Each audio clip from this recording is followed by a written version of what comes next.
So I got a message last night saying that of all the videos I have posted online, I haven't actually discussed my thoughts on how a potential Floyd Mayweather versus Manny Pacquiao fight would have gone, and it occurred to me that it's actually not something I've really discussed in detail on my channel, so I thought I should put a few thoughts down on it. I mean, first and foremost, I have severe doubt over whether this fight is going to happen. It's a fight that's been on, then it's been off, then it's been on. You know, the saga's lasted many, many years. Both guys are now getting towards the end of their careers. Both guys are very financially sound and safe and secure. So I'm not 100% convinced that this fight is one that's going to go ahead. Nevertheless, it makes for an interesting discussion. You know, what I think will happen on the basis that the fight does go ahead as planned. Now, one thing I wanted to mention in doing this video was Paulie Malignaggi's recent comments that he doesn't see the fight as competitive in any stretch of the imagination. Yeah, he views it as a very one-sided matchup. And if I'm honest, I know this will get some people very, very angry, but I completely agree with Paulie Malignaggi. I mean, let's look at the facts of the matter. And in terms of discussing this fight with a potential May 2015 date, what Manny Pacquiao did to Ricky Hatton, what Manny Pacquiao did to Miguel Cotto, Oscar de la Hoya, this is largely irrelevant. Because what we're talking about is the Manny Pacquiao of 2015. We're talking about Manny Pacquiao at 147. We're talking about the same Manny Pacquiao who's recently shared a ring with the likes of Brandon Rios, Chris Algieri, etc. Now let's be honest, this is a guy who struggles for power these days. I know Pacquiao's got his reputation as an absolutely huge puncher, but I don't think that represents a 2015 Manny Pacquiao.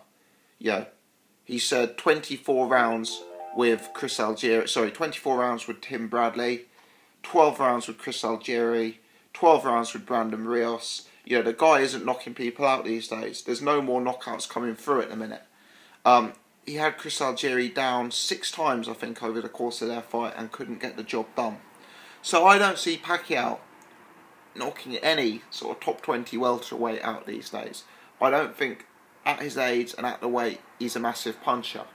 So throwing him in with a guy like Floyd Mayweather, who at the very minimum is a super elite defensive fighter, I don't see the knockout. I really don't. Now the same can be said from Floyd's side. You know, Floyd clearly isn't a massive puncher these days either. Certainly not at 147. The only guy he's knocked out in recent memory is Victor Ortiz, and as we know, that knockout came in very, very dubious circumstances.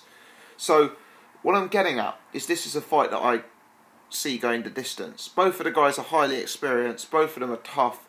Floyd Mayweather's got elite defence, and, you know, neither of them are absolute knockout artists at 147. Now, I think that point is more relevant to Pacquiao than Mayweather, because I think Mayweather fans sort of tend to rely on the fact that he's a highly skilled operator, highly skilled defensive fighter, whereas I think Pacquiao fans often tend to go down the route of him being a massive puncher more. So I'm ruling out the knockout in this fight. I think if Pacquiao hasn't been able to knock out the likes of Brandon Rios, Chris Algieri, he's not going to knock out Floyd Mayweather.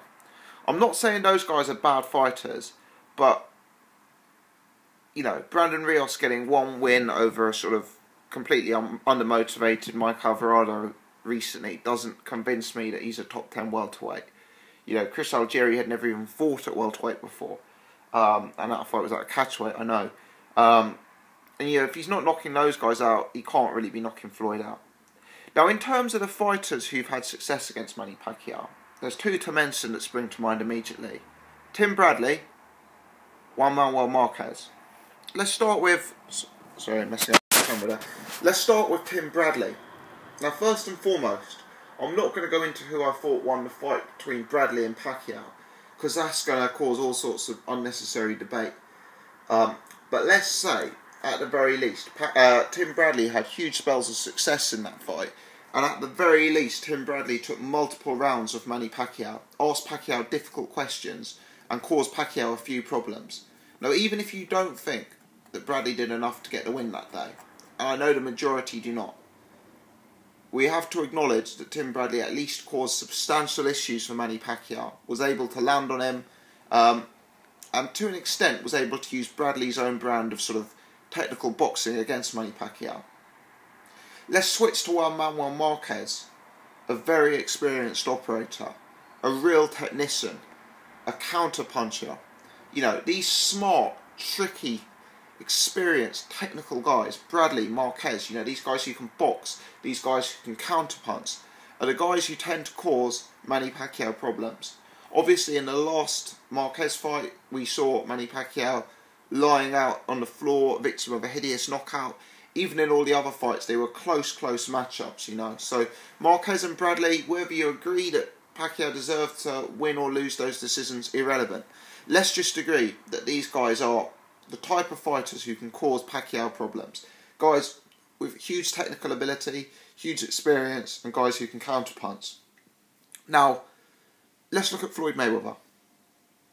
Let's look at what Floyd Mayweather did to Juan Manuel Marquez. Let's look at Floyd Mayweather's game. You know, he's a guy who relies on, as I say, technical work, defensive capability. He's a guy who relies on movement. He's a guy who relies on counter-punching.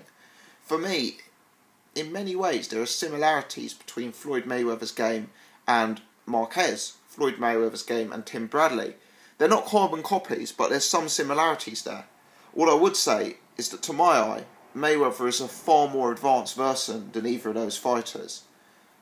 Mayweather wouldn't almost get concussed by Provodnikov. Mayweather wouldn't draw against Diego Chavez. Mayweather wouldn't get outboxed by Tim Bradley in the same way Marquez did. You know, for me, Mayweather is far advanced in terms of his technical ability, in terms of his defensive skill, than both Tim Bradley and Manuel Marquez. So, in my eyes, we've seen these slightly lesser fighters, Marquez and Bradley, cause Pacquiao all sorts of problems, when a guy who is far more advanced, but similar to those guys, who's unbeaten, yeah, I don't see how it's a competitive fight. For me, Manny Pacquiao, like, you know, what he brings to the table is speed, combinations, work rate, and there is an argument that with Floyd being slightly lower volume these days, he could see success. But realistically, I think that Manny's problem is that he's predictable. You know, I know Dwyer often comments that he's a one-handed fighter, and I do think, I don't agree as strongly, but I do think there's some truth in that. What I'm saying is that, to me, talk of Floyd's decline is over-exaggerated. I had him winning the first Maidana fight comfortably. I had him dominating the second Maidana fight. I had him destroying Canelo Alvarez, pretty much winning every round. You know, this is very strong form. Let's not forget that. I think talk of his decline is slightly exaggerated. Whereas, I think Pacquiao, a guy who's previously relied on power, previously allowed on sort of being an explosive fighter, I think the decline in knockouts is possibly more relevant to the way Pacquiao fights than the way Floyd fights. If this fight goes ahead, and I have severe doubt it will be for me a confident decision, Floyd Mayweather unanimous decision.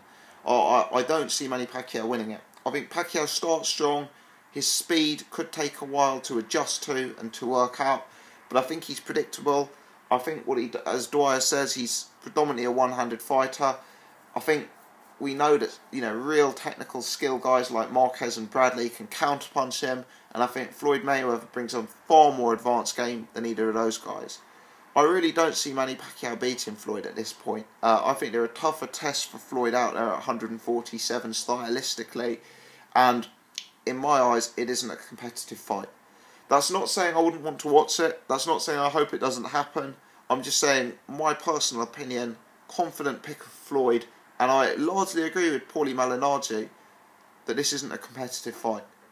Don't get me wrong, maybe it would have been 5 years ago. But here today, for me, Floyd all the way. Let me know your thoughts. Many thanks for watching.